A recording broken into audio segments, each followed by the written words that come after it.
Caro Mimaria Mimabu game Chichagia.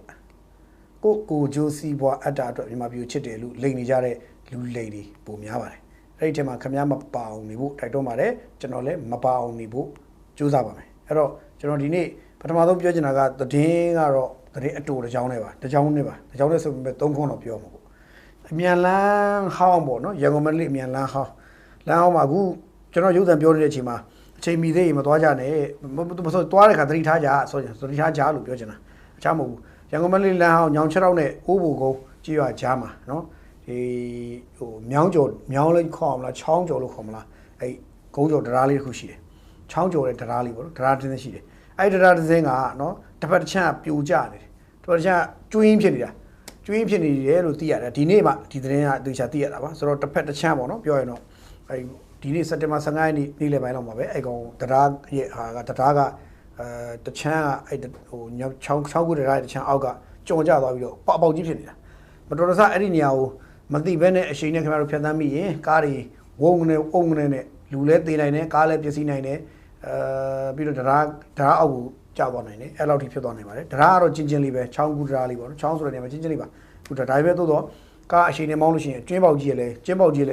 Carzio Congo one, Jimbo Gira, Carzio Congo one. So Dajamulu, Dalio, $3 Jabu, no Piojana, Yago Manly Lahao, Yango Baga Lamesui.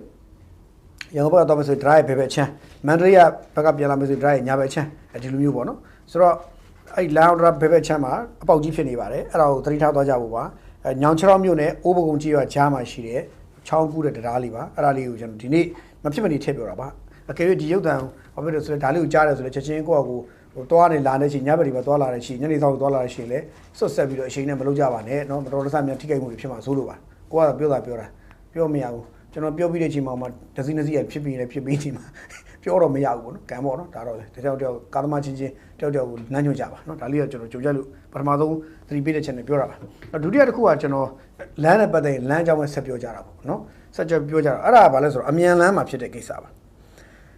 Amian Lama, Papiresro Amian Lama. They understand a corner mine, they understand my Jama. The Mianamo, Amila, the Yangoman, Mialan, Libero, a Jama. Then that is they are a Garzio. Pansy Yami, the Danajo Sapio. Pansy on pick up Pansy at Yobo, Piotova, I dream Biojimar. So the Dream Jaya Vega, the Rentopian Naga, September Salian, Mania, Nya, Topian. Diamond Elitopian Jerema, 2 jars of him, Pamela Naga. The Kimchisia, Benny Bega Piotore, Surago, Mopopia Town. General Takataka Pagio, no? So Takataka Pagio, Benia Pita Les or General Guri Palumia, no? Palumia, two Topian Jago Pabia Mezo. Two Topian Tona Dimovia, and UGCIB to Yujamu, PDM, Java, Papilla, Yapina, let's all let the Rebana of Java Mario, Java Maria, the Gona Lulu, Doka Peter by San Topia, Topia Miro, Elu Lone Jaria, a Pizurugo, Kawasasha with Lunina Pomoria, Juzabana Lone, Lone in the Bovia, don't need a boat, Sasa Drembe Portogedi, Ya, Didaga and Chew it, the Lu at the major Ya, Subiro, to Sapobia. Eva, yes, Bamlau, no? Or a PDM, you can jump at the mar. Dan Loyan, so the Pogo to war, no? To go to Jahantanga, Pony Lumu, Coco, to the Corondone, Tommy Tanga, well I did. Well, I believe you, then I can you, Pumune, Chowda and Jiwa Ganibiro, there's some below, Sayajio, Chatambido, Arian to say, Oh, Dremune, Joe Poemu, and knee. Domo, Yango Mandali, Amiala, my idea and a session without Niku, both are wood. No, there's sound of it, no, or General Ara Sabi of it, no, so Nigeria, Nigeria Cadro. Benny I set him a Saliani, Mania, and a Bampia. I'm a drawer, Jesori Mabaro, Benny Bayes of Maduro, Divo, a tower, and a pew, Mune, Yamina Jiva, and Ama, Lunita, South Sicily, no, tower. Few and Yamana Jiva Nama, Yenny Menabaimo, ready, you need a certain Masalian in Manabias. So that's South Sicily de Cabare. Chowta in Jiva Began, Yamana Jiva, Yahantanga, Yaw South PDM, you can Tanloins or the Pogo Gani, Piro, Mountain Lare, Gema, RLG, 1412, H3 and Yaw, Gemono, Agim Bogani, Agim Bogani, line imaging, Asian Abiro, line imaging, RLG, Tatana, Tataro, Cab, the Zeta, Tangaro, C. Galum, Tana, Tabiro. They line imaging. I hear Kurema, ကိုယ်ထဲမှာလျှော့ပြီးတော့တဲဆောင်လာတဲ့လက်နက်မျိုးစုံ6လက်နဲ့ဆက်ဆက်ပစ္စည်းတွေကိုဖမ်းဆီးရမိခဲ့တယ်လို့သိရတယ်ဆိုတော့တန်းလွင်ဆိုတဲ့ပုဂ္ဂိုလ်ကိုအဆုံးဖမ်းဆီးရမိတယ်သူမောင်းလာတော့သူကိုယ်တိုင်မောင်းလာတယ်လို့တော့ကျွန်တော်တို့ကပြောရတယ်သူမောင်းလာတာတော့ပြောတယ်ဖုန်းကြီးမောင်းတယ်ပေါ့သဘောကဖုန်းကြီးမောင်းလာတယ်ပေါ့လို့ဖုန်းကြီးမောင်းလာတယ်ပေါ့မောင်းတော့တယောက်တည်းကျတော့ကြည့်ရတာသူကသူဖုန်းကြီးလိုမောင်းလာပြီးတော့ဒီလမ်းကိုဒီလိုဖြတ်ရင်လွတ်မယ်လို့သူထင်တယ်ပြီးတော့ဖုန်းကြီးဖြစ်တဲ့အတွက်ကျွန်တော်မြန်မာတွေကလည်းသိတဲ့အတိုင်းပဲတပ်မတော်သားတွေလည်းတွေ့ရင်တင်မဖျားပါညာဆိုပြီးတော့ပြောလိုက်ပြီးလွတ်ပေးမယ်လို့သူယူဆဝေးရတယ်ပြောရင်တော့ကျွန်တော်တို့နိုင်ငံရဲ့ဘာသာရေးပေါ့ဗျာကျွန်တော်တို့ဗုဒ္ဓဘာသာဝင်တွေရဲ့ဘာသာရေးကြီးညိုကိုင်းဆိုင်မှုကိုအသုံးချတာပေါ့အကြမ်းဖက်သမားတွေအသုံးချတာပေါ့ဒါသိကြောက်စရာကောင်းပါလေဘာသာရေးကြီးညိုကိုင်းဆိုင်မှုအပေါ်တပ်မတော်သားတွေနဲ့ရဲတပ်ဖွဲ့ဝင်တွေရဲ့ဘာသာရေးကြီးညိုကိုင်းဆိုင်မှုအပေါ်ကိုဒီအသုံးချပြီးတော့ဘာသာရေးအယောင်ဆောင်ဘုံကြီးအယောင်ဆောင်ပြီးတော့လက်နက်သက်ဆောင်တယ်လွတ်ရက်နော်အဲ့တော့မနေ့ကလွတ်သွားတော့နော်မနေ့ကအဲ့တော့ line အဲ့တော့သူ့အဲ့ကိုယ်တွေအဲ့သူ့ရဲ့ကားကသာသနာရေးတစ်စိမ့်နော် RLG ဆိုတဲ့တစ်စိမ့်နဲ့ရင်ပေါ့အဲ့ရင်ရဲ့ကိုယ်တွေကိုတဲမှာတိုးရတဲ့ဆောင်တဲ့လက်နက်မျိုးစုံ6လက်နဲ့ဆက်ဆက်ပစ္စည်းတွေကိုဖမ်းဆီးရမိခဲ့တယ်တဲ့နော်အဲ့ဒါကိုလုံခြုံရေးတပ်ဖွဲ့ဝင်တွေစောင့်ပြီးတော့တည်င်းရလို့ပေါ့နော်ဒေသခံတွေရဲ့တည်င်းဆက်သွယ်ပေးတဲ့ကိစ္စပေါ့နော်အဲ့ဒါကြောင့်တည်င်းရတဲ့အတွက်စောင့်ဆိုင်ပြီးတော့အဲ့ကားကိုတားပြီးစစ်တာပါလဲလို့လည်းမယုံကြည်သေးဘူးနော်တာတရားရှိလို့တားပြီးစစ်လိုက်တာစစ်တဲ့တိုင်းတွေ့တာအတန်းတွေ့တာပဲတွေ့ပြီးတော့အဲ့မှာရဟန်းတန်ကအကြောင်းဆောင်ပြည်တဲ့မြေခံအဲ့တန်းလွင်ဆိုတဲ့ပုံကိုဒီဝီနီဓမ္မကန်ဆိုင်ယာတို့လိုနေကြီးရဲ့လူဝဲလဲပြီးတော့စစ်စစ်မင်းမြန်းနဲ့တရင်ဆက်ဆက်ဖော်ထုတ်ချက်တွေလုပ်တယ်အဲ့လုပ်တဲ့ခါမှာဒီလက်နက်ခဲယမ်းတွေကိုလာရောက်ယူဆောင်မဲ့သူတွေကတဲ့ဘယ်ကဗမာလာယူမှာလဲဆိုတော့ရန်ကုန်မန္တလေးအမြန်လမ်းမိုင်တိုင်129မြင်းဆောင်6အနီးမှာရှိတဲ့လမ်းရဲ့အနောက်ဘက်မီတာ100ခန့်အကွာမှာလာယူမှာပါတဲ့အဲ့လူကပျောက်ကြားယူနီဖောင်းဝတ်စင်ဝတ်ထားတဲ့အဖွဲ့တွေဖြစ်တယ်ဆိုပြီးတော့ပြောတယ်အဲ့ဒါနဲ့လုံခြုံရေးတပ်ဖွဲ့ဝင်တွေအဲ့ခုနတဲလာတဲ့ဒီဖုန်းကြီးရောင်ဆောင်ပုဂ္ဂိုလ်ရဲ့သတင်းစကားရအဲ့နေရာကိုဆက်ပြီး129ဆက်ပြီးလိုက်တော့လိုက်ရလိုက်ကိုအဲ့နာသွားပြီးတော့ဘာလို့ဖြစ်ကွာအဲ့မှာစောင့်နေတဲ့ပုဂ္ဂိုလ်အဖွဲ့တွေနဲ့ဒါရှင်းပြောရင်တော့ဟိုရောပြီးရောင်လိုက်သွားတာပေါ့စောင့်နေတဲ့အဖွဲ့ဆိုဖမ်းမိထားတဲ့ပုံစံမပြောဘဲနဲ့လာဖို့မဲ့လူရောင်ဆောင်ပြီးသွားရတယ်သွားတော့ဟိုတယောက်ကလက်နက်ကိုင်အဖွဲ့တွေကပြန်ပစ်တာပေါ့ကျမ်းပဲဖွဲ့တွေနဲ့ပစ်ခတ်မှုတွေဖြစ်သွားတယ်129မြင်းဆောင်6မိုင်အနီးနားတဝိုင်နားမှာတနက်တန်နေကြားလိမ့်ပေါ့နော်ပစ်ခတ်မှုတွေဖြစ်သွားတယ်ဒီလိုပစ်ခတ်မှုဖြစ်ပြီးလည်းပြီးရောဖြစ်နေတဲ့အချိန်မှာအဲ့ဖမ်းဆီးရမိတဲ့တန်ခါပေါ့နော်တန်ခါအယောင်ဆောင်တန်းလွင်ဆိုတဲ့ပုဂ္ဂိုလ်ကနှစ်ဖက်ပြစ်နေတာကိုအခွင့်ကောင်းယူပြီးတော့ထွက်ပြေးဖို့ကြိုးစားတယ်အဲ့လိုကြိုးစားရောလုံခြုံရေးတပ်ဖွဲ့ဝင်တွေကမပြေးနဲ့လို့တားတဲ့ကြားတဲ့မရတဲ့အတွက်လှန့်ပစ်တော့တခါတည်းအဲ့ဒီမှာပဲပြစ်ခတ်တဲ့အဲ့ပြေးတဲ့နေရာမှာပဲသူရုတ်တရက်ဒဏ်ရာရပြီးတော့သေဆုံးသွားတယ်ထိသွားတယ်ပေါ့နော်ဆိုတော့ तू ကသူ့စိတ်ထဲမှာ तू ဒီလိုထွက်ပြေးလွတ်မယ်လို့ तू ထင်တာဟိုကပြေးနေရောက်မပြေးနေလို့ပြောရကြတယ်မရအောင်မရတော့ပြစ်လိုက်တာပြစ်လဲပြစ်ကောတဲ့တယ်ပဲမှန်တယ်သေတာပဲနောက်ဆုံးတော့သေသွားတာပေါ့နော်အဲ့တော့သေသွားပါတယ်တဲ့အဲ့တော့အချမ်းဖက်ဖွဲ့စည်းတွေကတော့ခုနပြစ်ခတ်ပေါ်ပြတဲ့ဖွဲ့တွေကတော့ထွက်ပြေးကုန်ရောခုနလက်နဲ့ရမလားဆိုလာဆောင်တဲ့ဖွဲ့တွေတော့ဟိုပြစ်ပြီးတော့ထွက်ပြေးကုန်ထွက်ပြေးတော့ဘာနဲ့ထွက်ပြေးတော့ကျွန်တော်မသိဘူးပေါ့နော်တေချာတော့ဒီကောင်လေးစိုက်ကဲနဲ့ပြေးသလားတော့မသိဘူးစိုက်ကဲနဲ့ပြေးတဲ့အတွက်ဆက်တော့လိုက်ကြလိမ့်မယ်ဆိုတော့ဘာလို့ကားနဲ့တော့ပြေးတယ်ပေါ့မပေါ်ဘူးကားနဲ့ပြေးဒီအမြန်လမ်းပဲရှိတယ်ကျန်တဲ့ကားလမ်းပြေးရင်တော့သေမှာပဲအဲ့တော့စိုက်ကဲနဲ့ပြေးတယ်လို့ပဲယူဆရတယ်အဲ့တော့ထွက်ပြေးသွားတာပေါ့ထွက်ပြေးသွားပြီးတော့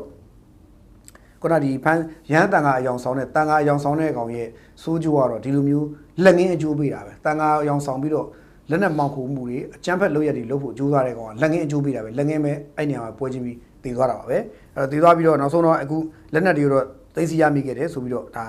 ါဒီအာဏာပိုင်ဖွဲ့စည်းတွေထုတ်ပြန်တယ်ဆိုတော့ဒါကိုကြည်ချင်းအပြင်ကျွန်တော်တို့နိုင်ငံမှာကလည်းသိတဲ့အတိုင်းပဲလက်နက်သက်ဆောင်ရောင်းဝယ်လုပ်ငန်းတွေရတယ်အကြီးကျယ်ဖြစ်တယ်ယုံကြည်ချက်ကြောင့်ဖြစ်ဖြစ်ဟိုအကျိုးစီးပွားကြောင့်ဖြစ်ဖြစ်မြည်ကြောင့်ဖြစ်ဖြစ်လက်နက်ရောင်းဝယ်သက်ဆောင်လုပ်ငန်းကတော့ကြီးမားတော့ရှိခဲ့တယ်မြန်မာနိုင်ငံရဲ့ဒီလက်နက်မှောင်ခိုလုပ်ငန်းကလည်းကြီးပါတယ်တော်တော်ကြီးတယ်ဈေးလည်းကြီးတယ်ဟိုသူများထက်ပိုပြီးတော့မြန်မာနိုင်ငံဈေးရပိုကြီးတယ်ကြီးရခြင်းအကြောင်းရင်းကလည်းလက်နက်ကင်ပုံကန်သူတွေကများတာကိုများတဲ့အပြင်ဒီနေသက်တွေပိတ်တာကိုထိုင်းဘက်ကလည်းပိတ်နော်ဟိုလာအိုဘက်ကလည်းပိတ်ဝါတို့မိုင်းလာတို့ကလည်းပိတ်အခုတော့ပိုင်း KIA ကလည်းနည်းနည်းလေးထွေးနေလှုပ်ရှားမှုနဲလာဟိုဘက်ကအိန္ဒိယကလည်းဖမ်းပေးနေတယ်ဘင်္ဂလားဒေ့ရှ်ကတော့နည်းနည်းလေးသူ့ဟာသူဘင်္ဂလီ issue နဲ့ရှုပ်ချက်ခတ်နေတယ်အဲ့တော့ပြောရရင်တော့အဲ့လိုပိတ်တာများလာတဲ့ခါကျတော့နောက်ဆုံးမှာသူတို့လက်နက်ရောင်းဝယ်ရေးကိစ္စတွေကတော်တော်လေးဘောင်ချင်းလာတာပေါ့ကျင်းလာတယ်တွေ့ရတယ်အဲ့တော့ဟိုဘောင်ချင်းလာတဲ့ခါလက်နက်ရောင်းဝယ်အကျိုးမြတ်ဖြစ်တဲ့ကိစ္စလည်းဖြစ်လာတယ်အဲ့တော့ချို့ဆိုလက်နက်ရောင်းဝယ်ပဲလုပ်တယ်တော်လိုင်းရေးလူခေါင်းစဉ်တက်ပြီးလက်နက်ရောင်းဝယ်လုပ်တဲ့ကောင်တွေတပုံကြီးပဲအဲ့လူတွေကတော့ချမ်းသာကုန်ကြတာပေါ့ဗျာအခုတော့ဒီကောင်ကတော့ဒီပုဂ္ဂိုလ်ကတော့ဒါချမ်းသာလားမသားတော့မသိဘူးလောလောဆယ်တော့ဟိုတန်ခါအယောင်ဆောင်တဲ့စိုးကျူးအကုတူတခါလဲမြဝထင်နေချင်းပြီးတခါလဲအကျိုးခံစားသွားတာတည်သွားတာပဲเนาะဒါတော့ဖြစ်စဉ်ကိစ္စအဲ့တော့လုံခြုံရေးတပ်ဖွဲ့ဝင်တွေနဲ့လည်းဟိုလုံခြုံရေးတပ်ဖွဲ့ဝင်တွေနဲ့လည်းနယ်မြေသတင်းတွေစုံစမ်းတဲ့အခါမှာဟိုမပေါ့မရော့မမေ့မလျော့နေကြဘူးဆိုလိုတာကကျွန်တော်တို့ရဲ့ဒီဘာသာရေးပုံမှာ ယုံကြည်ကိုးကွယ်မှုပေါ့နော်ယုံကြည်ကိုးကွယ်မှုနဲ့ဒီဘာသာတရားကိုင်းဆိုင်မှုကိုအသုံးချပြီးတော့အကြမ်းဖက်သမားတွေကလှုပ်ရှားလေးရှိတတ်တယ်ဆိုတာလည်းမမေ့ဘူးဒီဖြစ်စဉ်ရတာသတိပေးသွားတယ်ပေါ့အဲ့တော့ရတက်ဖို့ဝင်နေလို့ရတက်ဖို့ဝင်နေတယ်လည်းသတိကြီးထားကြဖို့ပေါ့ဘာလို့ဆိုတော့မုံရွာတုန်းကခရမတ်မိကြလိမ့်မယ်မုံရွာရဲ့မြို့အစုံရက်ွက်တစ်ခုမှာဘာလဲဒီဘာခေါ်လဲကားကြီးတစ်စီးကုန်းဟိုပါပေါ့ဒီဘာခေါ်လဲမြေသားရေးတဲတဲ့ကားလိုမျိုးနဲ့ကားတစ်စီးနဲ့ကားပြကြီးဖောကားကြီးနဲ့နောက်ထပ်မှာတန်ဃာဝတ်ကြီးဝတ်ပြီးတော့အဲဈေးနားမှာတခါလာပြီးတော့တန်ဃာဝတ်ကြီးဝတ်ပြီးတော့လေအမှပြီးလဲပြီးတော့ဟိုထပြီးတော့အဲနောက်ခန်းထဲကနေထပြီးတန်းတန်းပြစ်တဲ့ဟာဗီဒီယိုဖိုင်ရဲ့အခုထိရှိနေသေးတယ်လေဒါတွေကဘာလဲဆိုတော့တန်ဃာရောင်ဆောင်ပြီးတန်ဃာရေခြုံပြီးတော့လုံခြုံရေးတပ်ဖွဲ့ဝင်တွေကိုပြစ်ခတ်ဖို့ကြိုးစားတဲ့ဇလန်းတွေဒါတွေရှိတယ်ဒါကြောင့်လဲဒီနိုင်ငံမှာတန်ဃာရေခြုံလိုက်လို့ရှိရင်တချို့ကိစ္စတွေကတန်ဃာရေခြုံလိုက်ရင်တချို့ကိစ္စတွေကဟိုတော်တော်များအဆင်ပြေလို့ထင်ကြတာဗျတကယ်တော့ပို့လည်းပြောရရင်တော့ကျွန်တော်တို့လူမျိုးတွေရဲ့ကျွန်တော်တို့နိုင်ငံသားတွေရဲ့ဘာသာတရားကိုင်းဆိုင်မှုကိုအသုံးချဖို့ကြိုးစားကြတဲ့ဇလန်းတော်တော်ကြောက်စရာကောင်းပါတယ်အဲ့တော့တိုင်းပြည်မှာလည်းဖြစ်နေတာတည်းအတိုင်းပဲဟိုမှာတန်ဃာတွေက TikTok ဆော်လို့ဆော့မိမာတွေနဲ့အိလိုအိရှုပ်ချက်ခတ်နေတာတိုင်းပြည်ကတကယ်ကိုဟိုဘာသာရေးနဲ့ပတ်သက်ရင်လည်းထိုးနှက်မှုမျိုးစုံခံနေရတယ်ဆိုတော့ဒါမျိုးတွေဟာဒီလိုမျိုးကာလမျိုးတွေရောက်လာပြီဆိုရင်ဖုံးကန်ကြီးတဲ့ဟိုနိုင်ငံကောင်းဆောင်တွေမင်းတွေပေါ့နော်ဖုံးကန်ကြီးတဲ့နိုင်ငံကောင်းဆောင်တွေမင်းတွေကဘာလုပ်လို့ရှိလဲဆိုတော့တန်ဃာယနာတင်လေးရှိတယ်ဖုံးကန်ကြီးတဲ့ကောင်းဆောင်တွေမင်းတွေကတန်ဃာယနာတင်လေးရှိတယ်အဲ့တော့ဟိုဘယ်သူတွေလောက်ကြမလို့တော့ကျွန်တော်မသိဘူးပေါ့နော်ကျွန်တော်တို့ကနောက်ဆုံးတန်ဃာယနာတင်တော့ဥနုပေါ့ဆိုတော့သာသနာတော်တန်ရှင်းကြီးဘာရေးညာရေးတို့စသဖြင့်လောက်ကြတာပေါ့နော်ဒါပေမဲ့ကိုကလိုဗီလာလို့မေးရင်တော့လိုတယ်လို့ကျွန်တော်မပြောလို့ပါဘူးဒါကျွန်တော်ပြောရမယ့်ကိစ္စကျွန်တော်အဆင်နေလည်းပြောနေရမှာမဟုတ်ဘူးဟိုဒီကြီးဝါကြီးဆရာတော်ကြီး48ပါးထိုင်အဆုံးဖြတ်တွေရနေပြီစဉ်းစားရမှာသို့တော့ဘာပဲဖြစ်ဖြစ်ဒီလိုကာလမျိုးတွေမှာတော့ဟိုဒီလိုမျိုးသာသနာတော်မိမ့်လုပ်တဲ့သူတွေရှိရင်သာသနာတော်ပြန်ပွားအောင်လုပ်ဖို့ကလည်းသက်ဆိုင်ရာဖုံးကန်ကြီးတဲ့မင်းတွေမှာတာဝန်ရှိရလို့ပဲကျွန်တော်မြင်တယ်နော်ဒါဆက်ဆက်ပြီးတော့ပြောတာပါနော်ထားပါတော့ဒါအခုပြီးတော့ကျွန်တော်တို့ကဒါတခုပြီးတော့ကျွန်တော်ပြစ်ခတ်မှုတွေအကြောင်းပဲထပ်ပြောရမယ်ဆိုရင်ပြစ်ခတ်မှုတွေအကြောင်းပဲထပ်ပြောရမယ်ဆိုရင်ချားမဟုတ်ဘူးဒီမြကြီးနားမြို့မှာလည်းမနေ့ကပြစ်ခတ်မှုတွေဖြစ်သွားတယ်တည်တဲ့လူတွေတည်ကုန်တယ်တည်တဲ့လူတွေကချားမဟုတ်ဘူးပြီးKIA ပေါ့နော် KIA တွေတည်ကုန်တယ်မနေ့ကမြကြီးနားမြို့မှာဖြစ်တဲ့ပြစ်ခတ်မှုကနေ KIA တွေတည်ကုန်တယ်အဲဒီဇာတ်လမ်းလေးလည်းမနေ့ကဖြစ်သွားပါတယ်ဒါလည်းကျွန်တော်ဒီပြောမှာပေါ့နော်မနေ့ကစက်တင်ဘာ14ရက်နေ့ညနေ3:00 နာရီလောက်မှာပဲမြကြီးနားမြို့စံပြလမ်းမပေါ်မှာပေါ့နော်KIA စစ်သား2ကောင်ပေါ့အုပ်ချုပ်ရေးရရှိ2ယောက်ကနော်စိုက်ကဲနဲ့စီးပြီးတော့စံပြလမ်းပေါ်ကိုစိုက်ကဲစီးမောင်းလာဒါပေမဲ့သူတို့ထူးခြားတာတော့ဟိုဝစ်စုံကတော့ KIA ဝစ်စုံတွေတော့မပါဘူးပေါ့ဗျာဒါပေမဲ့ဒီကောင်တွေ KIA မှန်းသိတယ်အဲ့တော့ KIA မှန်းသိတဲ့ခါကျတော့အဲ့ဒီနားမှာသူကမောင်းလာပြီးတော့သူကြည့်ရတာမြို့ထဲမှာဟွာဖြစ်သလားမသိပါဘူးဗျာဟိုဘာခေါ်လဲဒီဆက်ကြေးကောက်ဖို့ကြိုးစားသလားတော့မသိဘူးမြကြီးနားမြို့ပေါ့နော်ဆိုတော့ဆက်ကြေးကောက်ဖို့ကြိုးစားသလားတော့မသိဘူးတရက်စနိုင်ပဲစစ်တပ်နဲ့တိုးပြီးတော့ပြစ်ခတ်ခံလိုက်ရတယ်ပြစ်ခတ်ခံပြီးတော့တည်သွားတယ်အဲ့တော့တိုးရဲဆိုတဲ့နေရာမှာစစ်တပ်ကအဲ့ဒီမြို့မှာဖြတ်သွားဖြတ်လာလုတ်တဲ့ဒီကောင်တွေစံပြလမ်းပေါ်မှာနော်စိုက်ကဲနဲ့စီးလာတဲ့အဲ့အုပ်စုအဖွဲ့တွေကသူကဖြတ်သွားလုတ်ပြီးတော့ကြည့်ရတာမြို့ပေါ်မှာဆက်ကြေးကောက်ဖို့သွားတယ်လို့ယူဆတယ်ကောက်ချက်ချတာအဲ့သွားရင်းနဲ့အမှစစ်တပ်ကလုံခြုံရေးတပ်ဖွဲ့တွေတွေ့လို့တားစစ်တယ်တားစစ်တဲ့အချိန်မှာအဲ့ဒီနှစ်ယောက်ကကြောင်တောင်ထလို့တာပေါ့ဗျာစစ်သားတွေကြောင်တောင်ထလို့တော့စစ်သားတွေကတားစစ်တဲ့ကြားတဲ့ကြောင်တောင်ထလို့တဲ့အတွက်အထူးဆိုပြီးတော့နောက်ကနေလိုက်ပစ်တယ်ပစ်တော့နင်းထိုင်နေအဲ့ဒီမှာပြစ်ခံပြီးတော့နှစ်ယောက်စလုံးပြီးသွားတယ်နော်သူတို့တွေအကုန်လုံးကဖန်စီအခုကလည်းဟိုပြစ်ခတ်ခံလိုက်ရတယ်ပြီးတော့ပြောရင်တော့ဟို3ယောက်လာတယ်လို့ကြားပါတယ်ကြားတော့တယောက်2ယောက်ကတော့ပြီးသွားတယ်ပေါ့နော်တယောက်ကတော့အဲ့မှာမိသေးတယ်လို့လည်းကြားပါတယ်အဲ့လိုတော့ကြားတယ်ရှုပ်လို့ပေါ့နော်ဆိုတော့သူတို့ဖားကန်တို့ကာမိုင်းတို့လဝါတို့အဲ့ဒီဘက်မှာအုပ်ချုပ်တဲ့ကောင်လေးလို့သိရတယ်အဲ့ဒီပုံကိုယ်တွေကအဲ့ဖားကန်တို့ကာမိုင်းတို့လဝါတို့အဲ့ဘက်ကလူလေးလို့သိရတယ်ဒါပေမဲ့ဘလို့ဖြစ်သူတို့မြကြီးနားမြို့ပေါ်လာပြီးတော့ကြည့်ရတာတာဝန်အရပဲလားဘာလားညာလားမသိဘူးမြကြီးနားမြို့ပေါ်ကိုလာပြီးတော့စကြေးကောက်ဖို့ကြိုးစားတာတို့စသဖြင့်သူတို့ရဲ့ဒီသတင်းထောက်လန်းစုံစမ်းမှုလာတာမျိုးတို့စသဖြင့်ပေါ့ KIA ရဲ့လူတွေလာပြီးတော့လှုပ်ရှားဖို့ကြိုးစားတဲ့ခါကျတော့ဒါမှမဟုတ်လေ KIA လူကြီးသားသမီးတွေရဲ့မြကြီးနားမြို့မှာအခြေအနေနေကောင်းရလားကျမ်းမာရလားလာပြီးမေးတာလားဘာလားမသိဘူးပေါ့နော်ဒါပေမဲ့စစ်တပ်ကနဲ့တွေ့တဲ့ခါကျတော့လုံခြုံရေးစစ်တဲ့ခါမှာကောင်းအောင်အစစ်မခံတဲ့ခါကျတော့အပြစ်ခံလိုက်ရတာဒီသဘောအဲ့တော့တည်သွားတယ်ပေါ့နှစ်ယောက်စလုံးတည်သွားတယ်လို့သိရတယ်ဆိုတော့ဖြစ်နိုင်ကြီးကတော့မျိုးစုံရှိနေပြီမဲ့တချို့ကတော့စကြေးကောက်တဲ့ကောင်လေးလို့ပြောတယ်တချို့ကတော့ဒါသူ့ဟာသူမျိုးပေါ်လာပြီးတောင်းကျမ်းခြင်းလို့ကဲခြင်းလို့လာတဲ့လူတွေတချို့ကပြောတယ်တချို့ကျတော့လဲသူတို့ KIA လူကြီးတွေသားသမီးတွေက KIA မြကြီးနားမြို့မှာရှိတာဟုတ်ရှိတော့လာပြီးတော့အချိန်ကြီးကျမ်းမာလာတာเจ้าမကြောင့်လာမေးတာလားလို့ပြောကြတယ်တချို့ကျတော့လဲမြကြီးနားမြို့ရဲ့ဟိုစီတက်မတော်မြကြီးနားမြို့မှာရှိတဲ့စစ်တပ်ရဲ့အခြေအနေကိုလာစနီးနာထောက်လန်းစုံစမ်းတယ်လို့လည်းပြောကြတယ်မြည်တို့ပင်ဖြစ်စီကမှုပေါ့နော်လောဆိုတော့ KIA ရရှိနေပေါ်တော့တာမြကြီးနားမှာပြစ်တက်ခံလိုက်ရဖြစ်စဉ်တခုတော့ဖြစ်သွားပါတယ်ဒါကတော့ဖြစ်တယ်အဲ့တော့ဒါတော့ KIA ကိစ္စနောက်တစ်ခုက KIA နဲ့ဆက်ဆက်ပြီးတော့နောက်တစ်ခုလည်းကျွန်တော်တို့ပြောစရာရှိလာပါတယ်အဲ့ဒါပါလို့ဆို KIA နဲ့ PDF ပူးပေါင်းအဖွဲ့လို့ပြောပြရစီဘာလို့ KIA PDF ပူးပေါင်းအဖွဲ့လို့ပြောလဲမင်းKIA လည်းပါတယ် PDF လည်းပါတယ်အဲ့ဒါပါလေ indoor နဲ့ဗမောက်ပေါ့နော် indoor နဲ့ဗမောက်နော် indoor နဲ့ဗမောက်မှာ အင်းတော်လည်းဗမောက်မှာပေါ့နော်ဗမောက်လမ်းတွေကိုလမ်းကိုတဲ့ပိတ်လိုက်ပါပြီဆိုပြီးတော့ကေရဲ့ကြီးညာတယ်နော်ရက်အကန့်အသတ်မရှိပိတ်ပါတယ်ဆိုကေရဲ့ကြီးညာတယ်အင်းတော်ဗမောက်ဗျူဟာလမ်းပါဝင်ခြားဆက်လမ်းတွေအားလုံးဒီနေ့စက်တင်ဘာ15ရက်ကစပြီးတော့ရက်အကန့်အသတ်မရှိပိတ်ပါတယ်ဆိုပြီးတော့ KIA နဲ့ PDF ပူးပေါင်းဖွဲ့ကကြီးညာတယ်ဒီလိုကြီးညာပြီးတဲ့နောက်သူတို့ဘာလုပ်တယ်ဆိုတော့ဒီလိုပိတ်လိုက်တယ်ဆိုတော့ကျွန်တော်တို့လည်းစစဉ်းစားတာပေါ့နော်ဒီကောင်တွေပိတ်လိုက်တယ်ဆိုရင်ဒီကောင်တွေတခုတော့လှုပ်တော့မယ်ဒါမှမဟုတ်တက်မတော်ရဲ့ထိုးစစ်ကလာလို့များဒီကောင်တွေကြောက်လန့်ပြီးတော့လမ်းကိုပိတ်တာလားဟိုမှာကြားပြည်နယ်ရဲ့အဖွဲ့လေးပေါ့အမဲလေးတခါလဲဘာလဲမိုးပြဲဖယ်ကုန်လိုင်းယူငါတို့ပိတ်ထားတယ်ပိတ်လိုက်ပြီးအကန့်အသတ်မရှိငါတို့ပိတ်ပါတယ်ဆိုပြီးတော့ PDF တွေမိုးပြဲဟို PDF တွေကြီးညာတယ်ကြားပြည်နယ်တွေကြီးညာတယ်တိတ်ပြီးကြောင်မိုးပြဲဖယ်ကုန်ကတက်မတော်လက်ထက်ရောက်သွားတယ်ပြီးနောက်ဆိုမိုးပြဲဒီမော့ဆိုလမ်းကိုပိတ်တယ်တိတ်ပြီးကြောင်ဒီမော့ဆိုတက်ကဒီမော့ဆိုတက်ကရသွားတယ်ဆိုတော့ပြောရရင်တော့သူတို့ကပိတ်တယ်ပေါ်လိုက်တက်ကထိုးစစ်ဆင်ပြီးတော့လမ်းတွေသိမ်းမြို့တွေသိမ်းသွားလိုက်နေဆိုတော့အဲ့ဒီအစင်လာရှိထားတော့အင်းတော်ဗမောက်ဆိုတော့ကျွန်တော်စဉ်းစားကြည့်ရတယ်အင်းတော်ဗမောက်ကတက်ကထိုးစစ်ဆင်နေလို့ဒီကောင်တွေကြည့်ရတာပိတ်တာလားတော့မသိဘူးလို့တော့တွေးလိုက်မိသွားတယ်ဒါပေမဲ့ဒီကောင်တွေအဲ့ဒီဟာလည်းဖြစ်နိုင်တယ်လို့အခြားတစ်ဖက်မှာကဘန်းမောက်ဗမောက်လို့ခေါ်တာကျွန်တော်ဗမောက်လို့ခေါ်ပါပြီဗမောက်ကို KIA နဲ့ PDF ပူးပေါင်းအဖွဲ့ကနေပြီးတော့ဒီကနေ့မှာပဲမနက်ပိုင်းစောကြီးမှာထပြီးတော့ဝင်ပြီးတော့ဗမောက်မြို့ပတ်လို့ဘုံမြို့သူတို့မြို့ထဲကိုလာပြီးတိုက်ခိုက်ဖို့စပြီးကြိုးစားတယ်ပေါ့နော်ဆိုတော့ပြောရင်တော့ထိုးစစ်ဆင်တိုက်ခိုက်ဖို့ကြိုးစားတယ်အဲ့ဒီမှာရှမ်းဒီ SND အဖွဲ့နဲ့တိုက်ပွဲထိတွေ့တဲ့ပွဲဖြစ်လာတယ် KIA PDF အဖွဲ့လည်းအင်အားရာနဲ့ချီပြီးတော့တက်တယ်အဲဒီမှာရှမ်းဒီဖွဲ့တွေထိတိုက်တွေ့တယ်ဗမောက်တော့အဲ့ဒ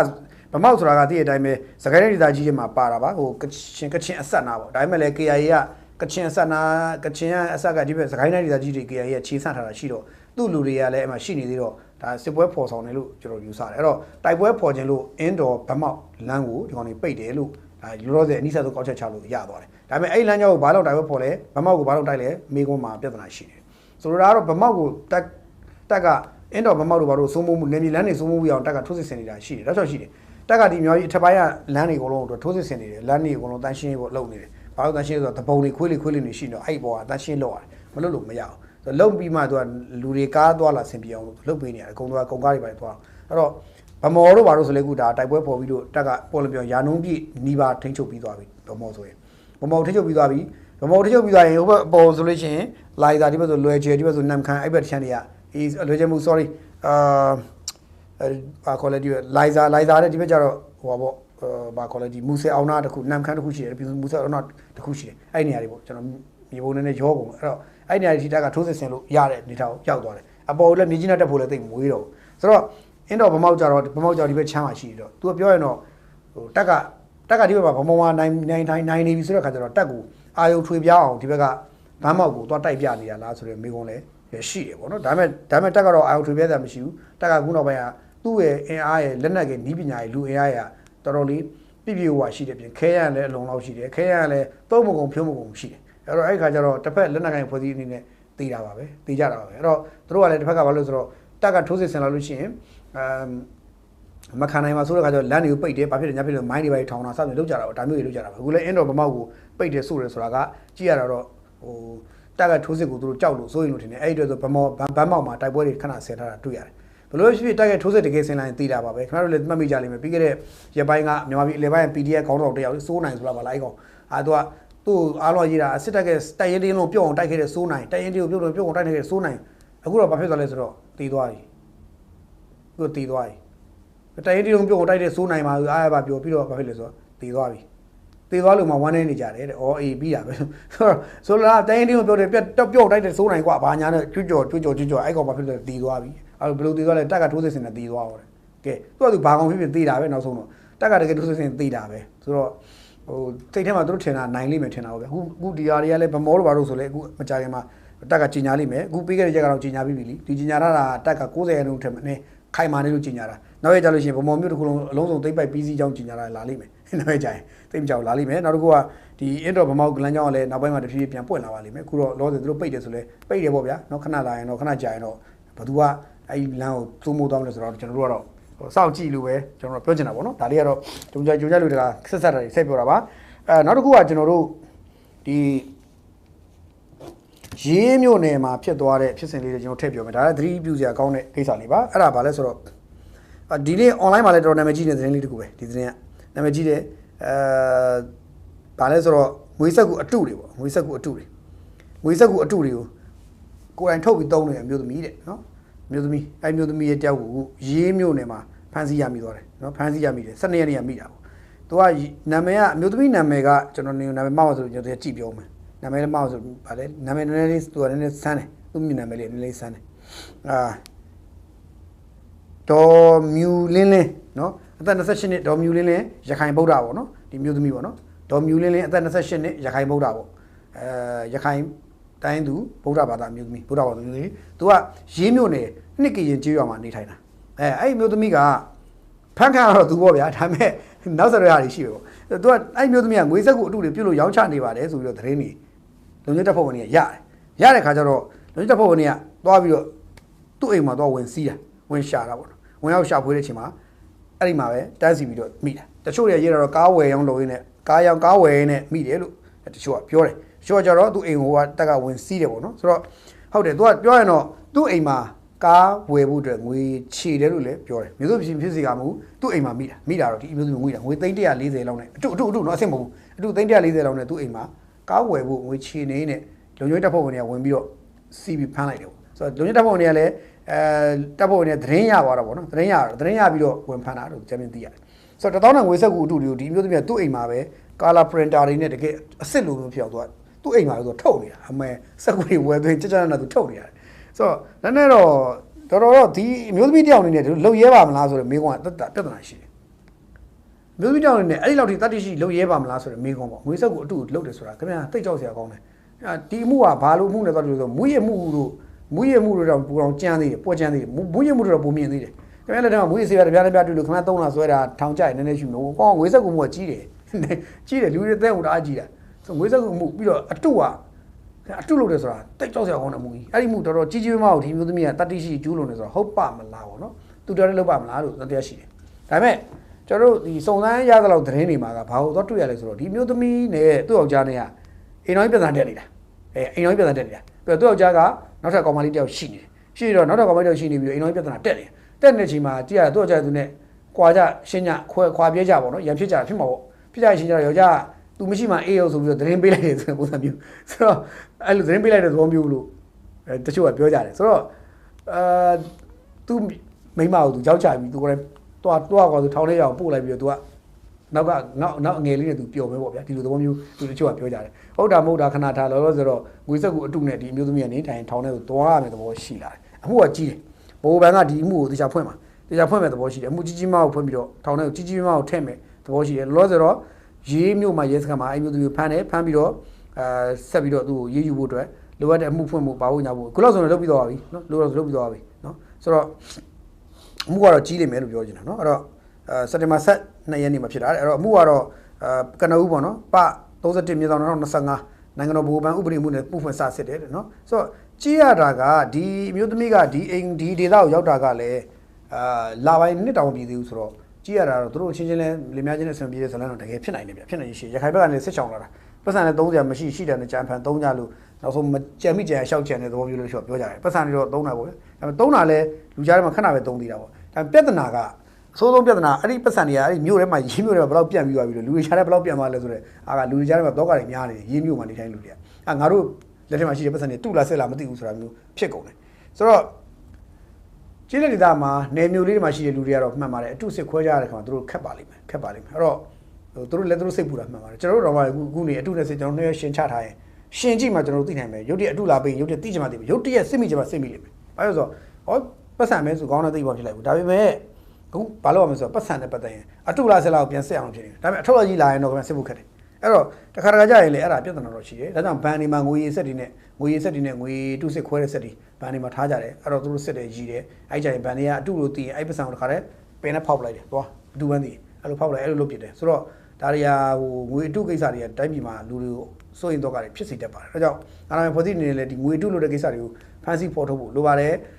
ဖော်ထုတ်ဖန်ဆီးပါဘာလို့ပြီးခဲ့တဲ့ကာလတစ်လျှောက်လုံးမှာ TikTok တွေ Facebook တွေ YouTube တော့မပါဘူးဗျ TikTok တွေ Facebook တွေ Telegram တွေမှာပေါ်တင်ကြီးကိုခင်ဗျားလည်းငွေဆက်ကိုအတူရောင်းဝယ်လုပ်ပါတယ်ဆိုပြီးပေါ်တင်ကြီးညာတဲ့လူတော်ရှိခဲ့တယ်ဆိုတော့ထောင်ဖမ်းခြင်းတွေအကွက်တွေလားထောင်ဖမ်းခြင်းတွေအကွက်တွေလားဒါမှမဟုတ်တကယ်ရောင်းနေရလားဆိုတော့ကျွန်တော်မသိဘူးထောင်ဖမ်းခြင်းတွေအကွက်ဆိုရင်တော့ဒါပြဿနာဟိုနိုင်ငံတော်ကအသွင်ယူပြီးထောင်ဖမ်းမှုယူသားဆိုပြဿနာမရှိဘူးမဲ့တကယ်ကြီးရောင်းနေတာဆိုရင်တော့ကျွန်တော်တို့မြင်နေရကြည့်ပြီးစိတ်မချမ်းသာပါဘူးအဲ့တော့ငွေဆက်ကိုအတူရောင်းဝယ်ကိစ္စတွေက Facebook ပေါ်မှာလူစု social platform တွေမှာ တက်နေတဲ့ကိစ္စကိုနိုင်ငံတော်အာဏာပိုင်ဖွဲ့စည်းနေတယ်တည်ချာတော့ဖမ်းကြစီးကြတာတားရမြစ်ကြတာလုပ်ဖို့လိုပါတယ်ဒီနိုင်ငံမှာနိုင်ငံတော်ကမတားနိုင်တာပြဿနာအကြီးသုံးခုရှိတယ်တစ်ချက်ကငွေစက်ကူရောင်းဝယ်ရေးငွေစက်ကူအတူရောင်းဝယ်ရေးငွေစက်ကူအတူဖြန့်ချိတဲ့ကိစ္စတွေကိုပြပြသားသားအမြင့်ပြုတ်အောင်မနိုင်ပါဘူးမနိုင်နိုင်ပါဘူးเนาะနောက်နှစ်ချက်ကမွေးစေဝါကိုလည်းအမြင့်ပြုတ်သွားအောင်မနိုင်နိုင်ပါဘူးနံပါတ်3ချက်ကဘာလဲဆိုတော့လောင်းကစားကြော်ညာတွေကကျွန်တော်တို့မဆိုင်တဲ့ Telegram တွေမှာတော့ကျွန်တော်တို့မလုပ်ဘဲနဲ့ပလိန်လာတက်နေတာပေါ်လို့ရိုင်နေအဲ့ဒီမှာလောင်းကစားကြော်ညာတွေပေါ်လို့ရောက်နေတာအဲ့လောင်းကစားကြော်ညာတွေကိုလုံးဝအမြင့်ပြုတ်အောင်ရည်ယူနိုင်ဆိုတာမရှိပါဘူးအဲ့တော့မြန်မာနိုင်ငံမှာအာဏာပိုင်ဖွဲ့စည်းတွေခင်ဗျာကျွန်တော်ထင်တယ်မြန်မာနိုင်ငံမှာတရားမင်းစင်းလာအုပ်ချုပ်ရင်တော့ဗိုလ်ချုပ်ကြီးမင်းအောင်လှိုင်အဲ့လောက်မပြောနဲ့တရားမင်းစင်းလာအုပ်ချုပ်ရင်တော့သူအမြင့်ပြုတ်အောင်တိုက်နိုင်မဲ့အရာတွေတချို့အရာတွေကသူအမြင့်ပြုတ်အောင်မတိုက်နိုင်ဘူးလို့ကျွန်တော်မြင်မိတယ်ဒါပို့ဝင်လည်းပြောတာပါအဲ့တော့ဗိုလ်ချုပ်ကြီးတို့အတိုင်းဝိုင်းနေစိတ်ဆိုးဆိုးပဲဆိုးပါသေးကျွန်တော်ပို့ဝင်လည်းပြောတာဟုတ်ကျွန်တော်ပြောဟုတ်မဟုတ်ကိုယ့်အကူလည်းသိကြပါတယ်အဲ့3ခုကတော့ခင်ဗျာတို့အမြင့်ပြုတ်အောင်မတိုက်နိုင်ဘူးနောက်ထပ်ထည့်ရရင်တော့လက်နက်ကင်တွေပေါ့လက်နက်ကင်ပြိပခါပေါ့လက်နက်ကင်ပုံကန်နေတဲ့သူတွေကိုလည်းအမြင့်ပြုတ်အောင်တိုက်နိုင်တဲ့မိသားမျိုးမရှိဘူးဆိုတော့ဒါကိုကြည့်ချင်းအဖြစ်တော့သူတို့မှလည်းအမြင့်ပြုတ်အောင်တိုက်နိုင်ဖို့ဆိုတာအမြင့်ကိုမပြုတ်ဘဲနဲ့ဟောဖြစ်တာပေါ့နော်အမြင့်ပြုတ်အောင်မတိုက်ဘဲနဲ့သူတို့အမြင့်ပြစ်တွေဖြစ်နေလာတော့မသိဘူးကြီးရနော်ဆိုတော့အဲ့လိုတော့ရှိတယ်ဒါကြောင့်တစ်ခါကျတော့လဲဟိုတိုင်းပြည်မှာတည်ငြိမ်အေးချမ်းတဲ့တရားဥပဒေစိုးမိုးရေးလိုချင်နေဆိုရင်တချို့ကိစ္စတွေကဟိုအမြင့်ပြတ်ဖြည့်ရှင်းပြပါရမယ်အမြင့်ပြတ်ဖြည့်ရှင်းပါရမယ်ဟုတ်နော်ဒါလေးကတော့ကြိုးကြလို့ထည့်ပြောတာပေါ့နော်ဆိုတော့ငွေစက်ကူအတူနဲ့ပတ်သက်ရင်လည်းလူလူအနေနဲ့စိုးရိမ်တော့ကတွေရိမ်မများကြပါနဲ့သက်ဆိုင်ရာတာဝန်ရှိတဲ့အာဏာပိုင်ဖွဲ့စည်းနေတဲ့သတိကြီးထားပြီးကြိုင်တွယ်ပါလိမ့်မယ်ပြီးတော့လူတွေကိုယ်တိုင်ကလည်းငွေစက်ကူနဲ့ပတ်သက်ရင်ကိုယ်လာပေးတဲ့တန်တရားရှင်ရမ်းမကြိုင်ပါနဲ့ပြီးတော့အထုနဲ့စိတ်ကတကယ်ကြိုင်ကြည့်ရင်တိတော့တိတာပါတယ်ဟိုပေါ်ရောမနေမိစေနဲ့ပေါ့ဗျာဒီလူတွေကိုယုံပေါ်ရောမနေမိစေနဲ့ပေါ့ဒါလေးတော့ကျွန်တော်ကြိုးကြလို့ထည့်ပြောတာပါနော်ဆိုတော့ဒါတစ်ခုပေါ့ငွေစက်ကူကိစ္စပါနောက်တစ်ခုကတော့ကျွန်တော်တို့ဒီဒလမှာဖြစ်သွားတဲ့ဖြစ်စဉ်လေးတစ်ခုလည်းကျွန်တော်ထည့်ပြောချင်သေးတယ်ဒလမှာဖြစ်တဲ့ဖြစ်စဉ်ကလည်းကျွန်တော်ဒါကတော့စိတ်မကောင်းဖွယ်ဖြစ်ရတစ်ခုလို့ပဲပြောပြရစီအဲ့ဘာလဲဆိုတော့ဒလမှာနော်အမျိုးသမီးတယောက်ပေါ့ဗျာအမျိုးသမီးတယောက်ဒလမှာဆေးကူရင်းနဲ့အသက်ကတော့33နှစ်မအီတဲ့တရားလို့တော့ရှင်းနေတဲ့သူ့ရဲ့နိုင်ရေးကြော်ညာလေးကိုကျွန်တော်ကြည့်ပြီးစိတ်ကောင်းဖြစ်သွားတာပါနိုင်ရေးကြော်ညာလေးကိုနော်မအီတဲ့အသက်33မအီအသက်33နှစ်တရားလို့တော့ရှင်းနေတဲ့တော်တလင်းလာစုပ်နော်14တော်တလင်းလာစုပ်14ရက်နေတဲ့9ရက်9လတောက်ကြနေတဲ့နဲ့9နိုင်ခွဲမှာကွယ်လွန်သစ္စာရောက်သွားပါတယ်ဆိုပြီးတော့9ရက်9လမှာတော့သူ့မှာတော့ဒါနေ့လယ်2နိုင်မှာတော့ဒဏိတော်တုတ်တောင်ပို့ဆောင်တကြုံဖြစ်ပါတယ်ဒလားမြို့မှာနေတာပေါ့နော်ဆိုတော့သူကွယ်လွန်သွားတဲ့အကြောင်းရင်းပေါ့ဘာဖြစ်တယ်လဲကျွန်တော်မသိအဲဒါကြောင့်ကျွန်တော်ဘယ်လိုကွယ်လွန်သွားတာလဲပေါ့နော်ကျွန်တော်သိချင်တော့စုံစမ်းတဲ့ခါကျတော့အဲမအီဆိုတဲ့အမျိုးသမီးကကလေးမွေးတယ်ကလေးမွေးနဲ့ကွယ်လွန်သွားရှာတယ်ဆိုတော့ဇလန်ဒီလူဒါလည်းခုဒါဟိုခုစပြီးတော့ဆိုင်အာဏာဖွဲ့စည်းရေးဝလုပ်နေလို့သိရပါတယ်ဆိုတော့ဒလားမြို့မှာရှိတဲ့ထုခုစေကန်တစ်ခုပေါ့ဗျာနော်အဲစေကန်တစ်ခုမှာအဲမျိုးသမီးကကလေးမွေးတယ်ကလေးတော်မွေးတဲ့ကမှာခွဲစိတ်မွေးဖို့ကြိုးစားတယ်ကလေးမွေးတယ်ကလေးမွေးဖွာပြီးတဲ့နောက်ကလေးမွေးဖွာပြီးတော့သူစေကူတောက်ခံယူတဲ့အချိန်မှာကျမရဲ့အချိန်ဆိုလို့ဘုံမျိုးသမီးစေကိုပို့တယ်ပို့တဲ့အချိန်မှာစက်တင်ဘာ9ရက်နေ့ပါပဲအဲမျိုးသမီးကွယ်လွန်သွားတယ်အဲ့တော့ပြောရင်တော့အဲ့ဒီထုခုစေကန်ကနေလုံလောက်တဲ့ကျမရဲ့ဆောက်ရှောက်မှုကုသမှုမပြုတ်ဘဲနဲ့လူနာကိုကူးဆိုင်ကုသမှုမလုပ်ဘဲနဲ့ပေါ့ဆမှုရှိလို့နောက်ဆုံးအဲ့လူနာကနောက်ဆုံးဟိုဘက်စေမျိုးသမီးစေကိုရောက်တော့စေုံကမှာခွဲစိတ်ကဝင်ရပြီးတရင်တော့ခွဲထုတ်ခဲ့ရတယ်ဖြစ်သွားပြီးနောက်ဆုံးတော့ဆုံးရှုံးသွားတယ်တိတ်ဆုံးသွားတယ်ဗောနော်ဆုံးသွားပြီးကလေးတော့ကြံခဲ့တယ်ကလေးကတော့ကန်ဟိုသက်ရှင်လို့ရှိပါတယ်တော့ဘာပြောကလေးကနေထိုင်နေမွေးတာနဲ့တက်ပြီးမိခင်မမြင်ရတော့ကိုမိခင်ကိုမသိတော့ဘူးဒီမှတော့ကိုမိမျက်နှာတော့ကိုမြင်လိုက်ရတဲ့ကလေးဖြစ်သွားတာဗောနော်မိခင်ကလည်းသူ့သားသမီးမျက်နှာကိုလာပိုင်းတော့မပြီးဘူးသူမြင်ရသူကလေးရဲ့မျက်နှာကိုသူလာပိုင်းတော့မကြောက်ဘူးမြင်သွားတယ်အဲ့တော့ဒီဖြစ်စဉ်မှာဘယ်သူပေါ်ရောက်တယ်လဲလို့မိကောင်အဲ့မှာဆက်လိုက်တဲ့ခါကျတော့သက်ဆိုင်ရာတာဝန်ရှိသူတွေစိတ်ကြရင်းနဲ့ဘာဖြစ်သွားလဲဆိုတော့အဲ့ဒလမျိုးကအထူးစေကန်းကပေါ့ရောက်ပါတယ်ဆိုပြီးပေါ်ပေါက်လာတဲ့အတွက်အဲ့စေကန်းကိုသက်ဆိုင်ရာဒီဟိုတာဝန်ရှိသူတွေကနေပြီးတော့ဗောနော်ပုဂ္ဂလိကကျန်းမာရေးစောင့်ရှောက်မှုနဲ့ဝန်ဆောင်မှုဆိုင်ရာဥပဒေအဲ့ဥပဒေနဲ့အရာဗောနော်သူတွားပြီးစေကန်းပိတ်ခိုင်းထားတယ်ပိတ်ခိုင်းပြီးတော့နောက်ဆုံးရေးယူဖို့လုပ်ခိုင်းထားတယ်နင်နာကြီးတွေရောတရားဥပဒေဆွဲဖို့လုပ်ခိုင်းထားတယ်ဆိုတော့ကွယ်လွန်သွားတဲ့သူကလည်းရှိနေဆိုတော့ပြန်တွေးကြည့်တယ်ဗောကျွန်တော်နိုင်ငံရဲ့အထူးခုစေကန်းနေကျွန်တော်ဒီနိုင်ငံမှာမကြိုက်တဲ့ຢာတွေတချို့မကြိုက်တာဗောနော်မကြိုက်တာဆိုတာတဲ့ကျွန်တော်ဟိုစိတ်ထဲမှာအခုထိအလိုမကျဖြစ်နေတာတွေဗောအဲ့လိုပြောပြစီဆိုတော့ပုဂ္ဂလိကလုပ်ငန်းတွေကလောက်ရမှာပါဒီနိုင်ငံမှာအစိုးရလုပ်ငန်းကြီးရှိလို့မရဘူးပုဂ္ဂလိကလုပ်ငန်းတွေလည်းရှိရမယ်ဒါပုဂ္ဂလိကလုပ်ငန်းတွေ professional ဆန်ဖို့လိုတယ်စနစ်ကျဖို့လိုတယ်ပြီးတော့ငွေနောက်ကိုတအားမလိုက်ဖို့လိုတယ်ငွေပေါ့အဓိကဆိုတော့ဘာလို့လဲပုဂ္ဂလိကဆေးရုံတွေရဲ့ပြဿနာအခန်းကဏ္ဍနောက်ပုဂ္ဂလိကစာသင်ကျောင်းတွေအခန်းကဏ္ဍအဲ့နှစ်ခုကိုကျွန်တော်မျက်လုံးထဲမှာသပင်မွေးနေနေစူးတယ်ပုဂ္ဂလိကစာသင်ကျောင်းတွေနဲ့ပုဂ္ဂလိကဆေးရုံတွေဒီနှစ်ခုလုံးပေါ်မှာကျွန်တော်သပင်မွေးနေနေစူးတယ်ဘာလို့ဆိုတော့သူတို့ကသပင်မွေးစူးစရာလုပ်ရတွေကိုအချိန်ချင်းခါခဏလုပ်ကြလိမ့်ရှိတယ်ပြောရရင်ဗျာဟိုပုဂ္ဂလိကဆေးကနေဆိုလဲကျွန်တော်တို့ကျန်းမာရေးသွားဆောက်ရှောက်မှုခံယူတယ်သင်္ချာကုမပေးဘူးဆရာဝန်တွေကခင်ဗျာလူနာတွေကိုသင်္ချာမလုပ်ပေးဘူးကျွန်တော်ခဏပြောပါတယ်ကျွန်တော် မိသားစုကိုယ်တိုင်ပဲဖြစ်ခဲ့ဦးကိစ္စကြီးကျွန်တော်ခဏပြောပါတယ်နော်ကျွန်တော်ကလေးကျမရေးဖြစ်တယ်ကလေးစေုံသွားတယ်ပုဂ္ဂလိကကလေးစေုံတစ်ခုနာမည်ကြီးဆုံးရန်ကုန်မှာသွားတယ်စောက်ရှောက်မှုပိုင်းကဘယ်လောက်စောက်ကတော့ပါအသုံးမကြလဲမေးလေတော်ကိုအသုံးမကြတယ်ကလေးကိုဗျာပိုးသက်စီတွေလွတ်ထိုးအနေနဲ့ဝါတုံနေတဲ့ကလေးကနေထိုင်နေဟိုအယိုးကြပြီးဟိုကြောက်ကပ်မဖြစ်အောင်တမိုင်းဖြစ်သွားတယ်ကျွန်တော်မှနောက်ဆုံးတော့ဘာဖြစ်လဲဆိုတော့စစ်ဆေးုံပြေးလိုက်ရတယ်အဲ့လိုဖြစ်သွားတယ်နောက်ဆုံးတက်မတော်ဆေးရုံကပဲကယ်ပေးလိုက်တယ်ကျွန်တော်ကလေးအသက်ကိုဒါမျိုးဖြစ်ခင်ပို့တယ်ကိုယ်တိုင်ဖြစ်တာအဲ့ဒါအဲ့ဆေးရုံကတာဝန်ယူလားဆိုတော့ဘာတာဝန်မှမယူသူပေးလိုက်တဲ့ဆေးစာတွေဆေးဝါးတွေဟိုဘက်မှာပြန်စစ်တာအခုတလွဲတွေကြီးပဲဖြစ်နေတယ်အဲ့တော့ကျွန်တော်တို့ကဘာလို့သွားတွေးမိလဲဆိုတော့ပုဂ္ဂလိကဆေးရုံတွေအဲ့လိုဖြစ်တယ်နောက်ကျွန်တော်မိခင်ကိုယ်တိုင်ကျမကြီးဆောက်ကြမှုသွားတယ်ဆေးရုံတွေ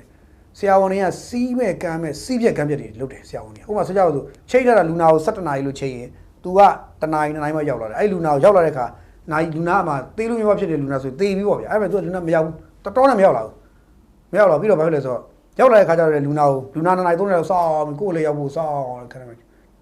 2နာရီ3နာရီလောက်ကြာအောင်စောင့်ရောက်လိုက်ရလို့လာလိုက်တယ်ဘယ်လောက်ကြည့်လူနာကိုကြည့်လာဆိုတော့9မိနစ်တောင်သေချာပြည့်အောင်မကြည့်ဘူးမိကုန်းလေးက6ခုမေးတယ်မေးတယ်ပဲရော့ဒီစေးတော့ပြန်ရပြီပြီးတော့သူ့ကိုပတ်စံပေးခဲ့ရတယ်ဒီလိုနဲ့ပြီးသွားတာ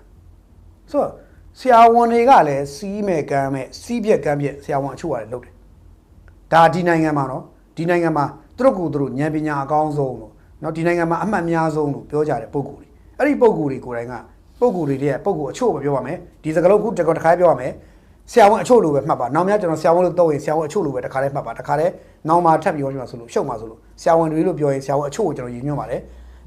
တကယ်ကိုစေတနာရှိတဲ့နှလုံးသားလှတဲ့ဆရာဝန်တွေတကယ်တော်တဲ့ဆရာဝန်တွေကိုကျွန်တော်မရည်ညွှန်းပါကျွန်တော်စကားတိုင်းအဲ့လိုမရည်ညွှန်းပါအဲ့ဒါကိုကျွန်တော်ဆရာဝန်တွေလို့ပြောလို့စိတ်ဆိုးရင်အဲ့ဆရာဝန်တွေခင်ဗျားတို့ကိုယ်တိုင်ပါနေလို့ပဲဒါပုံမှန်လေးပြောတာခင်ဗျားတို့ကိုယ်တိုင်အဲ့လိုဖြစ်နေလို့ပဲအဲ့လိုမှတ်ပါတစ်ခါတည်းပြောတာတော့ကျွန်တော်ဆရာဝန်တွေကိုတမိုးရှိတဲ့တော်တဲ့တကယ်တော်တဲ့ဆရာဝန်တွေကိုကျွန်တော်လေးစားတယ်တမိုးထားပါတယ်သူတို့မပါဘူးကျွန်တော်ပြောချင်နေတာအကျင့်ပြည့်ဆရာဝန်တွေကိုရည်ညွှန်းပါတယ်အကျင့်ပြည့်အတပြားဆရာဝန်တွေကိုရည်ညွှန်းပါတယ်နော်အဲ့တော့အဲ့ဆရာဝန်တွေလူနာကိုမေးလာ9မိနစ်10မိနစ်လောက်မေးပြီးပြန်သွားဆေးတော့ပြန်သူ့ကိုစောင့်ရတာ2နာရီ3နာရီအဲ့လိုတွေနဲ့တာဝန်ယူမှုတာဝန်ခံမှုတအားနဲ့တယ်ဆေးရုံတွေကိုယ်တိုင်ကလေလူနာတွေကိုဘယ်လိုမျိုးပတ်စံကိုရိုက်ထုတ်အောင်လဲပဲစဉ်းစားတာပုတ်တဲ့ဆေးရုံတွေလူနာစီကနေဟိုဟာစစ်ဒီဟာစစ်ဟိုဟာလုတ်ဒီဟာလုတ်တာလုတ်ခိုင်းတာလူနာတွေဆိုတာဘာမှမသိဘူးတခါတလေများဟိုတလောကကြားဘူးလိုက်လိမ့်မယ်ဆရာဝန်မကြီးစားဖို့မဟုတ်ဖို့အောင်ထည့်ပါလိုက်အပြည့်မြင့်စားဖို့မဟုတ်ဖို့အောင်ပါလိုက်သေးတယ်မဟုတ်ဘူးလားဆိုလိုတာကဘာလဲဆိုတော့ပုဂ္ဂလိကဆေးရုံတွေရဲ့ဒီကျမ်းမာရေးစောင့်ရှောက်မှုနဲ့ဒီငွေကြီးအတပြာနောက်ကိုအတကုံလိုက်မှုတဲ့ကိစ္စတိုက်တဲ့ကိစ္စတွေကတိုက်ပြီးမှရှက်ဖို့လည်းကောင်းတယ်ဘာတောင်ရုပ်တောင်ခေါင်းမရှိဘူးဘယ်ဆရာဝန်မှသူတို့လှုပ်လိုက်လို့ကုလိုက်လို့လူနာတွေဆုံးသွားလို့ဘယ်ဆရာဝန်မှထောင်ကျသွားလဲဆိုတော့မရှိဘူးဒီတိုက်ပြီးမှမရှိဘူးဘာလို့ဆိုတော့သူတို့ကလှုပ်လိုက်ရင်ခွဲစိတ်ဟိုဖြစ်ဖို့တဲ့လက်မှတ်ထိုးဖြစ်သွားမယ်မရှင်းကျွန်တော်တို့လူကြီးဖြစ်နေတိုင်းကြီးတကယ်ကိုဗျာဟို professional မရှိဘူးဘာ professional ဆန်မဆန်ဘူးမြန်မာပြည်ဆရာဝန်တွေတော်တော်များများဟာအများစုကရှင်းပြောရရင်ဗျာအတ္တသမားတွေများတယ်ကိုချိုးစည်းပွားနဲ့အတ္တသမားတွေလောဘကြီးတယ်အတ္တကြီးတယ်အဲ့လိုများတယ်အဲ့ဆရာဝန်တွေတော်တော်များအဲ့တော့ကျွန်တော်အဲ့ဒါကခုဆိုရင်ခင်ဗျားတို့မြန်မာပြည်လူလူပြောချင်တဲ့ချင်းလေးအစိုးရဆေးရုံသွားကုလို့ကုနိုင်တော့အစိုးရဆေးရုံလည်းပုံလည်းပြောတော့ခက်ခဲပါတယ်ဗျအစိုးရဆေးရုံမှာရှိတဲ့ဆရာဝန်တွေနဲ့ပုဂ္ဂလိကဆေးရုံဆရာဝန်တွေအတူတူပဲဒီဆရာဝန်တွေပဲဒီဆရာဝန်တွေပဲပုဂ္ဂလိကဆေးရုံမှာကုတဲ့ဆရာဝန်တွေနဲ့အစိုးရဆေးရုံအတူတူပဲအစိုးရဆေးရုံဆရာဝန်တွေကအစိုးရဆေးရုံမှာကုတယ်ဒါပေမဲ့သူကပြီးပုဂ္ဂလိကဆေးရုံမှာသွားပြေးကုတယ်ဟိုမှာပတ်စံရတယ်ဒီမှာပါလဲ for sure တွေလုပ်သွားတယ်အဲ့တော့ဒီနေရာမှာအပြင်ထွက်မကူပဲတဲ့နေရာစစ်ဆေးရုံတက်မတော်ဆေးရုံပဲအဲ့တက်မတော်ဆေးရုံတွေကအခုဘာလုပ်နေလဲပြည်သူတွေကိုကုပေးနေတယ်ထို့ဟိုအရင်ကတော့တက်ကုပေးနေတယ်ပြည်သူတွေလာကုတက်မတော်ဆေးရုံတွေအကုန်ကုပေးတယ်နောက်မှကျတော့တက်မတော်ဆေးရုံကစိုးရိမ်နေတဲ့အတွက်သူဘာလုပ်လဲဆိုတော့ဘာလုပ်ပေးလဲဆိုတော့တက်မတော်ဆေးရုံတွေကအပြင်လူတွေဆိုရင်သိမကုတော့သတိထားလိုက်တယ်ဘာလို့ဆိုတော့တော်ကြတစ်ခုဖြစ်သွားရင်အမှတက်မတော်ဆေးရုံရစရာမရှိအောင်ပြောမှာကျန်တဲ့အပြင်ဆရာဝန်တွေကုလို့သေသွားရင်ကြီးမဆိုင်ဘူးပြောဦးတော့ဒါပေမဲ့တက်မတော်ဆေးရုံကပြစ်လိုက်ကုလိုက်တော့ခုလေးလွဲသွားတာနဲ့မြစုပ်ပြတ်တဲ့နေအောင်ပြောမှာအဲ့ဒါကြောင့်တက်မတော်ဆေးရုံကတက်မတော်ဆရာဝန်တွေကနောက်ဆုံးသတိထားပြီးအပြင်လူတွေသိမကုဘူးတော်တော်လေးစိတ်ချရမှာသူတို့ကုပေးတယ်ဖြစ်လာတယ်သူတို့တက်မတော်မိသားစုဝင်တိုင်းဝိုင်းနဲ့ဆက်ဆက်တာတွေပဲကုတယ်အပြင်လူကိုကုရင်တော်တော်လေးကိုခိုင်မာစိတ်ချမှာကုပေးတယ်ဒါမျိုးဖြစ်တယ်အဲ့တော့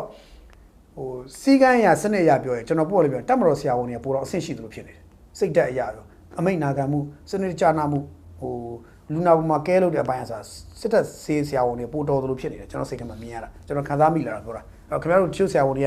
ကမင်းကစစ်ဆရာဝန်တွေပဲမင်းဘောသွားမှာတယ်မင်းငါတို့ဆရာခင်ဗျားတို့လည်းအဲ့ဆိုရင်ဆေးရုံမှာနံပါတ်1အချိန်မှန်အောင်ကြိုးစားနံပါတ်2ကိုလူနာကိုတည်တည်ချာကဲလို့တဲ့အောင်ကြိုးစားနံပါတ်3ကိုကုတဲ့အပေါ်မှာတာဝန်ယူတာဝန်ခံမြင်အောင်ကြိုးစားကိုနှလုံးသားလှသလားမလှသလားငါပတ်စံမရဘူးကုရဲလားပတ်စံရမရငါကွာလူနာတွေအသက်ကိုကဲရမယ်စိတ်ဓာတ်မှန်သလားပြန်မဖြစ်လိုက်ပြီးတော့ငါနိုင်ငံရေးအနွယ်သလားမနွယ်သလားစဉ်းစားပြီးဆရာဝန်တွေကစီနီယာဂျူနီယာပြဿနာကို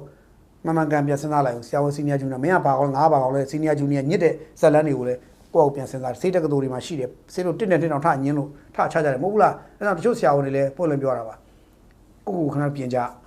ကိုပြင်ကြခင်ဗျားတို့ကိုခင်ဗျားတို့တက်လာပြီးထင်ပြီးစုပ်ပြီးတော့ဟ ဖင်ကောင်းကျင်မနေနဲ့နော်တခြားအိန္ဒိယနိုင်ငံတွေသွားကြည့်လိုက်ခင်ဗျားတို့ဆင်ဘာမှမဟုတ်ဘူးအဲ့လိုပဲတခါလေးပြောချင်တာပွင့်လည်းပြောရနော်လူသားသမားဆရာဝန်တွေမဖြစ်အောင်လို့နေကြဒါပဲပြောချင်တာဒေါက်တာဇော်ဝေဆိုလို့လူသားသမားအကြမ်းဖက်ဆရာဝန်လိုမျိုးမဖြစ်အောင်နေကြဒါပဲကျွန်တော်ထပ်ပြောချင်တာရှင်းရှင်းလေးအဲ့တော့ဒီလူကိစ္စမှာတော့ကျွန်တော်ပွင့်လည်းပြောအဲ့ပုဂ္ဂလိကဆေးရုံတွေကလေပွင့်လည်းပြောရင်လူနာတယောက်ရဲ့တာဝန်ယူပြီးပါတယ်ဟုတ်တယ်ဆိုရင်တချို့ဆေးရုံတွေဆိုရင်ဗျာပွင့်လည်းပြောရင်တော့တော်တော်လေးကိုထိထိရောက်ပြင်းပြင်းထန်ရေးယူဖြစ်တယ်ပြီးတော့မလိုအပ်တဲ့တချို့ဆေးရုံတွေကလူဆရာဝန်တွေမနိုင်မနေရှောက်ဖွင့်ဟုတ်တိုင်းမို့တော့ရှောက်လို့နော်ရှိသေးတယ်အဲ့တော့ညီဘိန်းဆရာဝန်တွေရှိသေးတယ်ညီဘိန်းဆရာဝန်တွေကျွန်တော်မပြောချင်လို့မပြောတာညီဘိန်းဆရာဝန်တွေရှိတယ်တချို့ညီဘိန်းဆရာဝန်တွေကျွန်တော်ပြောတယ်တချို့ညီဘိန်းဆရာဝန်ကျွန်တော်ကြားနေဖတ်ပြီးတော့ဘောမှဂျာနေတယ်မဖတ်ဘူးပါညာမဖတ်လည်းနေပေါ့ကျွန်တော်ဘာမှဖြစ်ပါဘူးဘာမှဖြစ်ပါဘူးအဲ့တော့ဒီဆရာဝန်တွေအတွက်ရောင်းတာမို့တာရှင်းရှင်းလေးပြောကျွန်တော်ပြည်သူလူထုတွေကျွန်တော်ရေးရောင်းနေတာဒီလိုမျိုးညီဘိန်းဆရာဝန်တွေတော့ကျွန်တော်စကားမပြောချင်ဘူးရှင်းရှင်းလေးပြောအဲ့တော့ကျွန်တော် ACC ပဲပွင့်လည်းပြောသူတို့ဖတ်မှမဟုတ်ပါဘူးကျွန်တော် AC ပါနော်ညီဘိန်းဆရာဝန်တွေပြောချင်တာညီဘိန်းဆရာဝန်တွေနဲ့ညီဘိန်းဆေးရုံပိုင်ရှင်တွေကိုပြောချင်တာပါနော်တခါလဲကျွန်တော်ဆက်ပြောတာဆိုတော့ဆရာဝန်တွေဆေးရုံတွေကကိုတော့နည်းနည်းလေးတော့ဟောလို့ကြောက်လို့လိုပြီလို့ကျွန်တော်ပြောချင်တယ်နောက်တစ်ခုကပုဂ္ဂလိက